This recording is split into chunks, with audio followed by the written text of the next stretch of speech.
What's good? It's your boy Fanon.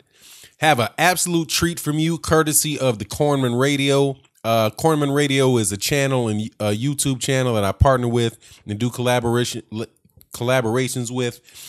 He lent me a clip of an interview that he did with the trainer for Terence Crawford, and talking about Terence Crawford's viewpoint and their camp's viewpoint on Errol Spence Jr., the Errol Spence Jr. fight, and preparing for the Errol Spence Jr. fight. As we know, Terence Crawford has been in the news recently telling Errol Spence Jr., don't let the size fool you, right? And so we have Bo Mack, or Brian McIntyre, talking to the Cornerman Radio about how they view this fight.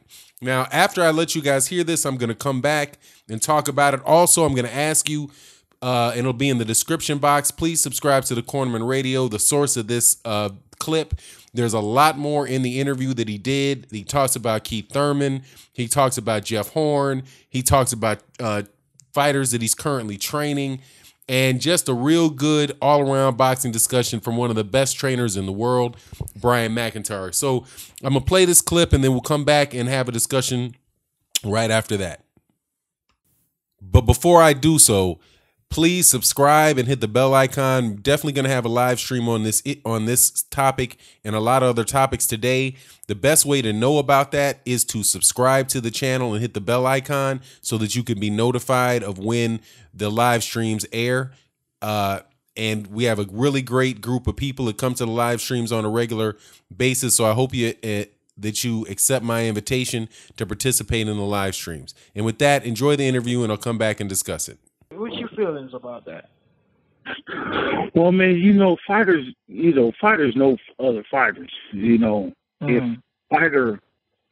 If a fighter know in his mind and he really believes that he can beat another fighter, he's going to be vocal about it. If a fighter has some doubt, he might be like, well, I might have some trouble with him. It might be hard to figure out. Then he'll talk about it, but like you said, he won't talk about it with the conviction in his voice. Now, when you see Terence, when Terence talks about fighting another fighter, he calls them out. He said, say the Spences, the Thurmans, the Garcias, bring them on, because he believes in his heart he could beat those guys. And so I believe that Spence may have some reserve about the way the way the fight might go, or the way he might go about the fight. And a lot of times he'll say it like he's not scared, but his actions probably kind of speak a little bit louder. You know what I'm saying? Right. So that just my feelings about it, but like Terence said, hey, let's fight, man. Let's make this fight happen, And my perspective on it, and reason why I say stuff like that, man, is because I got confidence in my fighter. I know what he can do. I know what he can do in that ring. And I know what he's capable of doing. I know he can adapt to Spence's style. I know he can switch on the fly. I know he can adapt on the fly. So I'm going to get out there and I'm going to talk shit about it, hands down, about the other fighter, the fight in general, only because I know what my fighter could do. And I know what me and my fighter talk about. We talk about this fight inside the camp all the time, dog. All the time.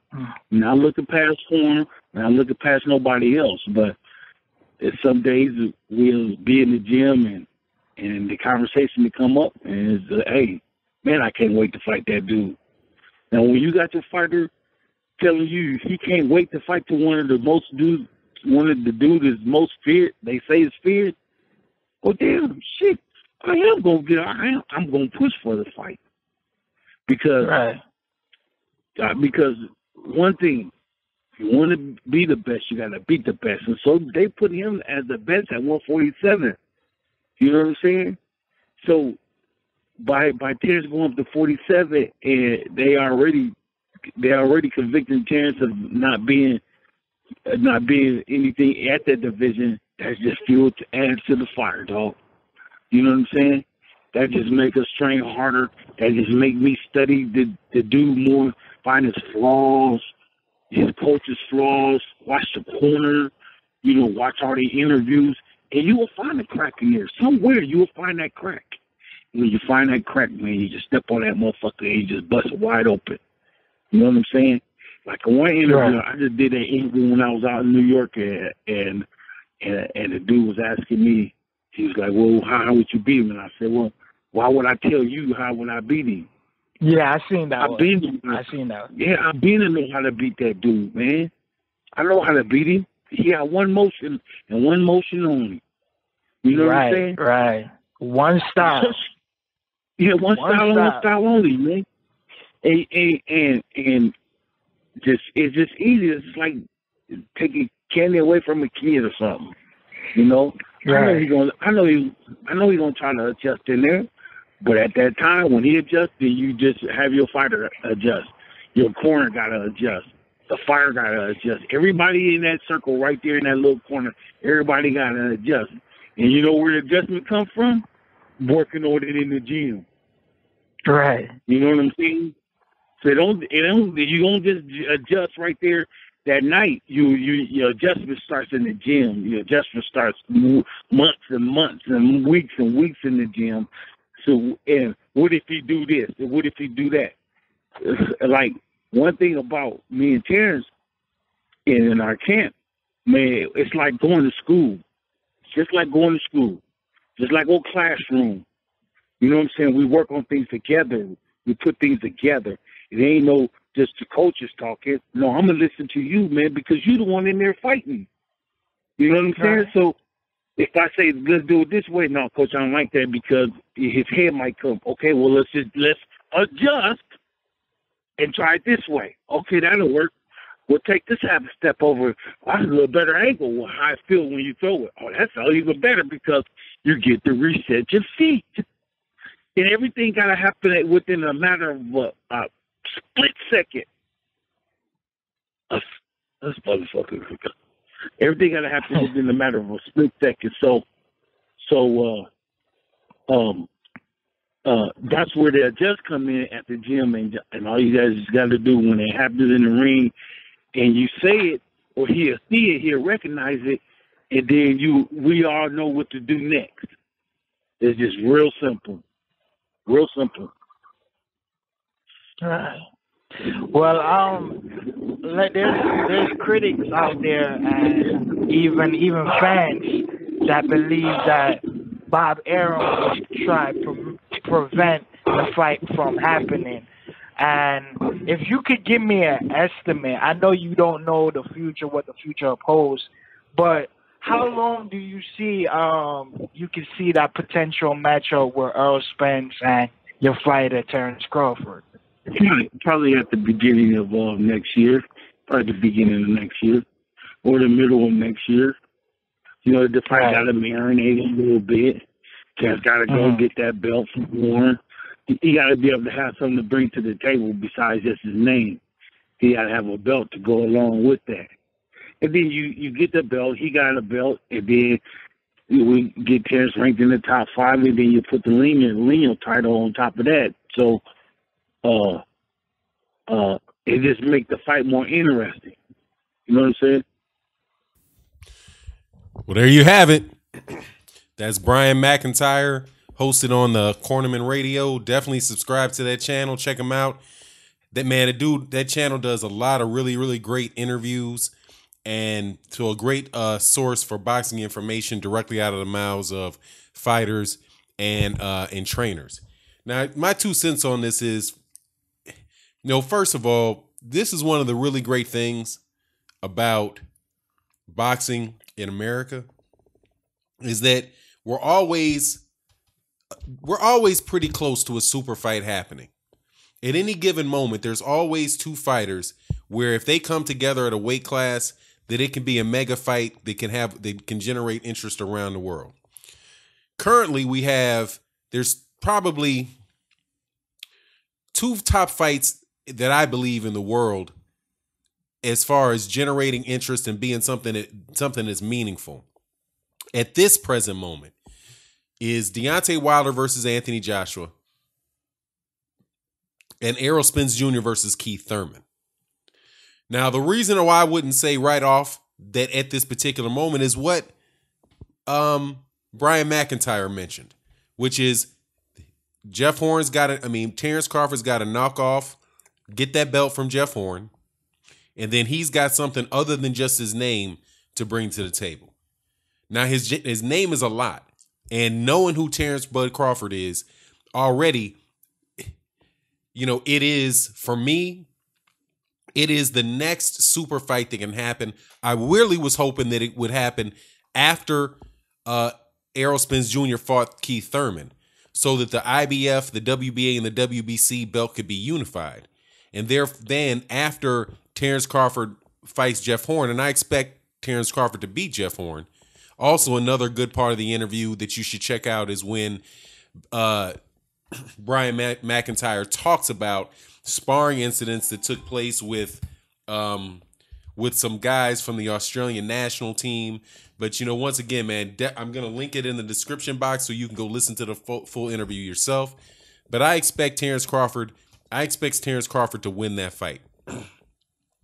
So it would have been great if Terence Crawford beats Jeff Horn, Errol Spence Jr. fights Keith Thurman. The winner of that then fights the winner of Terence Crawford and Jeff Horn, which I expect to be, and I think most people expect to be Terence Crawford.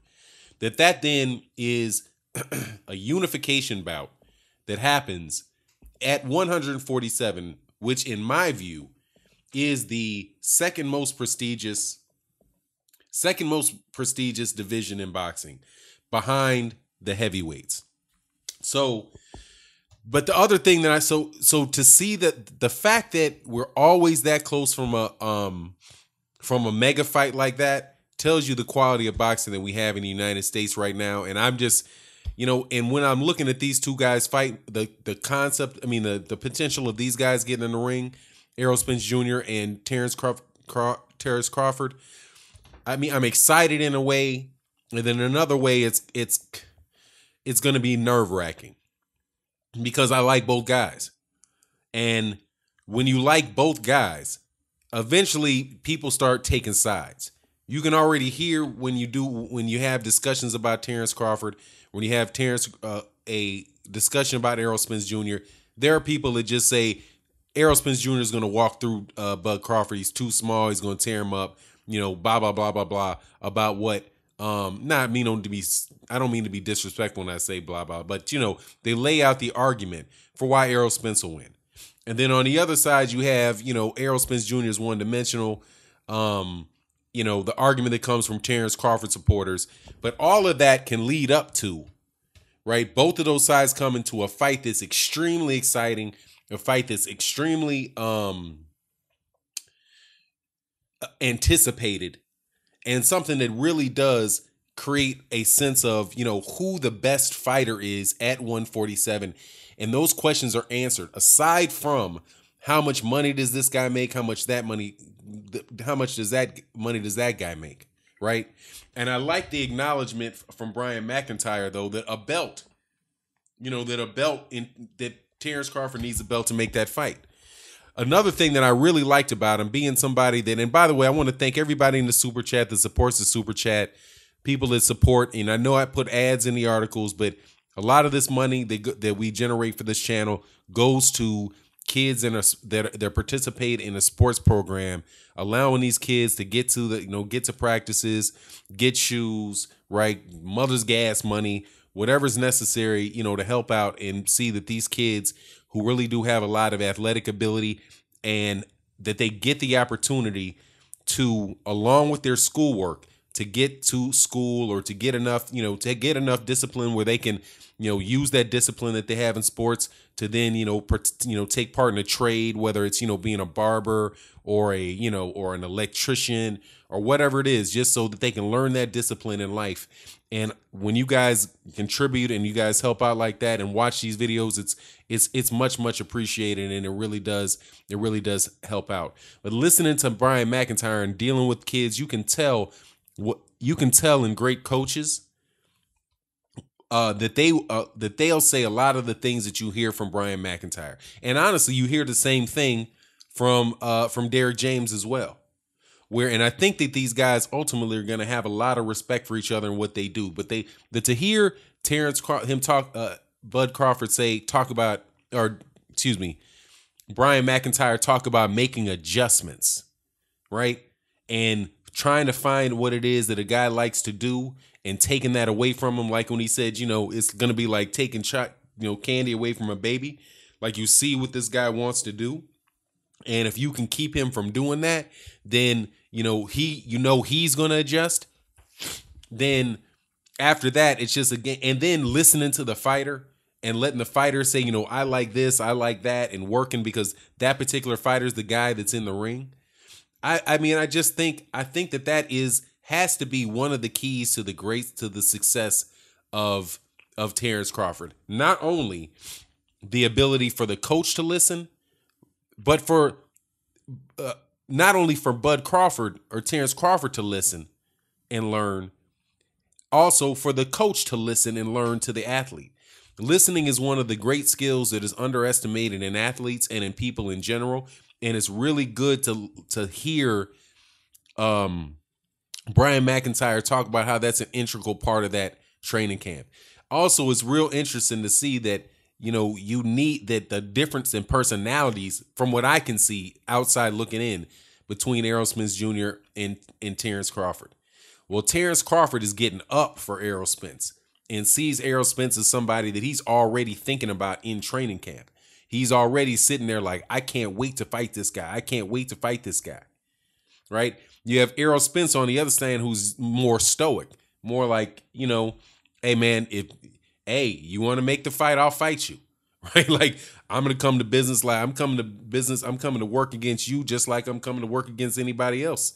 You hear him sounding, and while Brian McIntyre might say that sounds like a little bit of, lack of confidence or lack of focus on him, but if you listen to what Errol Spence Jr. said, the same thing, he sounded the same way about Lamont Peterson.